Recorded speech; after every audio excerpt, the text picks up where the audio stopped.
Pumanaw po ang multi-awarded actress na si Jacqueline Jose sa edad na 60. Kinumpirma yan ng kanyang agency na PPL Entertainment Incorporated. Sa inilabas nilang statement, hiniling ng pamilya na ipagdasal ang aktres at bigyan sila ng privacy habang nagluluksa. Nagpaabot naman ang ilang kaibigan at nakatrabaho niya sa industriya ng kanilang pakikiramay.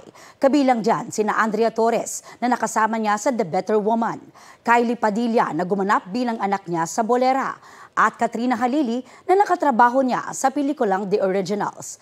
Nagpahatid din ng pakikiramay sina Rod June at River Cruz sa pamilya ni Jacqueline. Sina Gladys Reyes at Gardo Versosa, ikinalungkot din ang pagkawala ng kanilang kaibigan. Si Jacqueline Jose na Mary Jane Gok sa totoong buhay ay nakilala sa kanyang mga pagganap sa The Floor Contemplacion Story, Patay na si Jesus, Marimar at The Millionaire's Wife. Siya rin ang kauna-unahang Southeast Asian na nanalo bilang Best Actress sa Cannes Film Festival para sa pelikulang Marosa ni Brillante Mendoza noong 2016. Kapuso, para sa mga maiinit na balita, mag-subscribe sa GMA Integrated News sa YouTube. Sa mga kapuso naman abroad, subaybayan nyo kami sa GMA Pinoy TV at sa www.gmanews.tv.